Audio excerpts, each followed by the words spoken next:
Good day everyone. So I'm going to discuss about revisiting the essentials of assessment.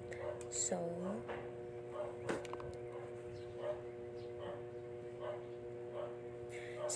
our student do not learn what we teach. It is this simple and profound reality that means that assessment is perhaps the central process in effective instruction. So by Dylan William 2013. So Dylan William statement means in that um, teaching does not automatically lead to learning. Just because a teacher delivers a lesson that does not guarantee that students will understand or retain automatically the information. Students interpret and process information differently. So, lahi-lahi because kanang diverse ang learners. So, lahi-lahi ang ilang pag-interpret sa information nga ilang nakuha from the teacher. So, which creates a gap between teaching and learning. This is why assessment is essential in effective instruction.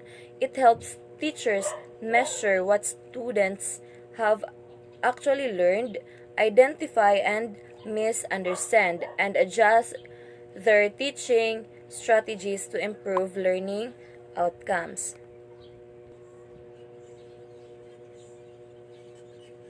Okay, so assessment as pointed by Dylan William is considered the central process in any form of instruction for it to become effective, and also assessment is an important component of curriculum and instruction, for it tells if the curriculum content was delivered as planned and if its intent were attained or not by the target pupils.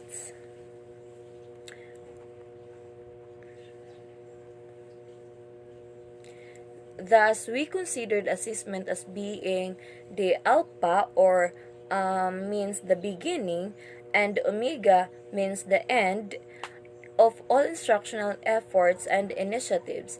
Failure to understand and appreciate the vital role of assessment in effective instruction means an overall failure of any instructional endeavor. So, we teachers should know kung unsa ka importante ang assessment. So, in this statement, this means that assessment is essential in both the start and the beginning of the teaching process. It serves as the alpha because it helps teacher identify the students' prior knowledge and kanang unsa pa ilang learning needs and goals. And also, this can be the guide of the teacher or on how they create their instructions and so on. And also, um it also the omega or the end because it evaluates whether the learning objectives were achieved and provides feedback for improvement. So ingana ka importante ang assessment. And then next. So assessment, meaning and essentials. So Black and William 1998 defined assessment broadly to include all activities that teachers and pupils undertake to get information that can be used diagnostically to alter teaching and learning. So they defined assessment as any activity where teachers and students gather information to understand learning progress and identify areas for improvement. So this information is then used to adjust teaching methods and learning strategies to enhance students' understanding and performance. So it is defined as gathering both quantitative and qualitative information that aids in describing pupils' knowledge, skills, and attitude relative to course contents, competency, and standards. This quantitative and qualitative information is used as the relevant basis in making a sound instruction decisions about the pupil's learning that could happen at any point in the instructional process. So relative to purpose, educational assessment can assume several forms depending on the intention for which it administered. Abu Al-Heha 2007 as Scriven 1967 pointed out assessment can either be employed as formative to improve or summative to decide. So, this means that educational assessment serves different purposes depending on its goals. So, naa siya nagkalain-lain na purpose. It's depend to the goals. So, assessment can take various forms based on its intended outcomes. So, Scriven explains that assessment can be formative when used to improve teaching and learning by providing feedback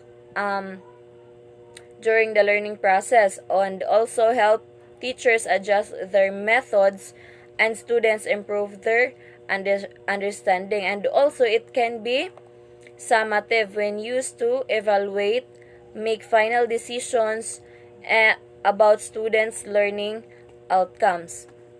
So next, formative and summative classroom assessment. So it is important to point out that assessment is conducted through classroom-based assessment, national assessment, or student learning and system assessment. So both formative and summative assessment are conducted at different levels. So classroom-based assessment help teachers monitor and improve students different levels.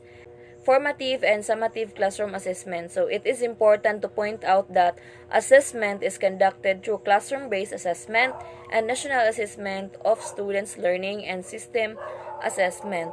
So it means that both formative and summative assessment are conducted at different levels. So classroom-based assessment help teachers monitor and improve students' learning, and also the national assessment evaluate students' performance on a larger scale, and the system assessment measures the overall effectiveness of the educational system.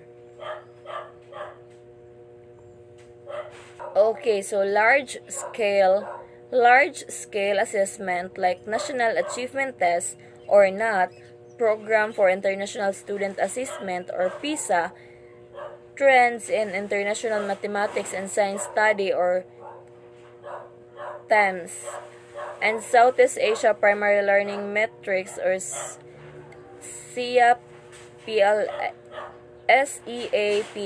are examples of systems that gauge the overall performance of the pupils in participating country or economy.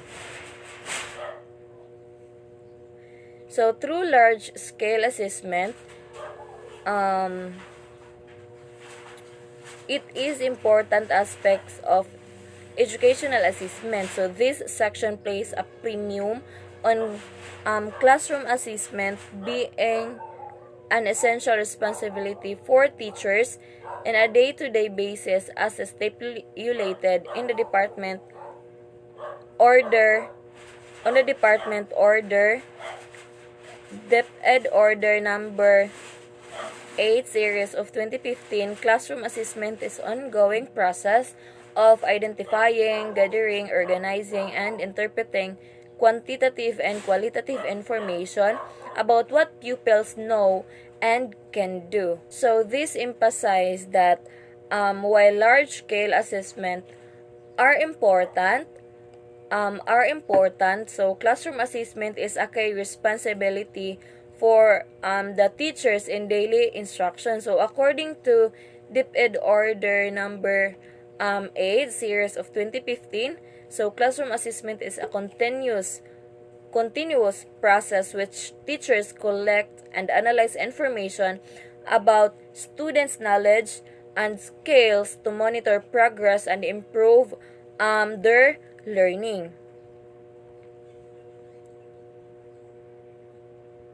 So classroom assessment is both a teaching approach and a set of techniques. So it's about the techniques of the teachers and their approach, and then the techniques are mostly simple, non-graded, anonymous in class activities that give both the teacher and the pupils useful feedback and the teaching and learning process. So this is very understandable. So next is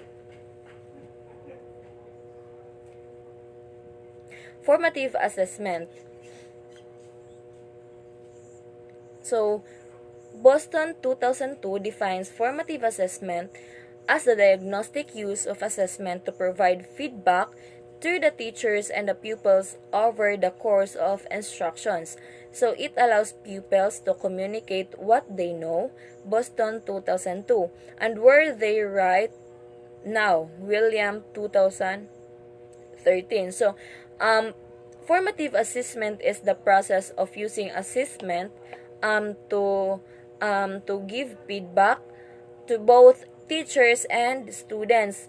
So not only teachers ra ang muhatag og feedback but also ang students during their learning process, and also it helps students show what they know and what they understand while helping teachers adjust their teaching to improve learning. So formative assessment is that need pod sa teacher ang feedback sa students for them to improve their approaches or like their teaching strategies. So thus, formative assessment is seen as assessment for learning as teachers and educators adjust their instructional activities to accommodate their respective pupils as the latter explore to content, context, and dynamics of learning.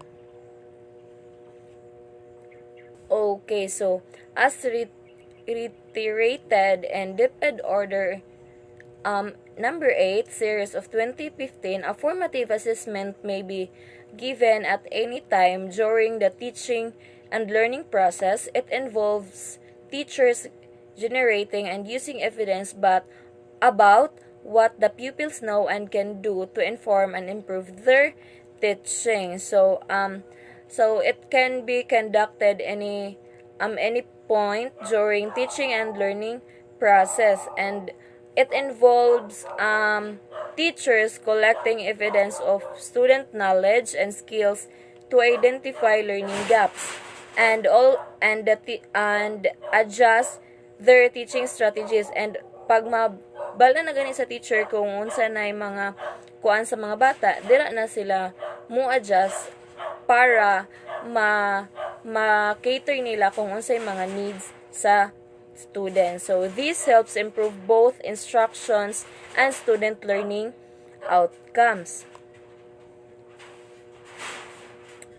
Okay, so moreover, formative assessment provides pupils with immediate feedback on how they are learning throughout the teaching and learning process. So that would be all. Thank you for listening.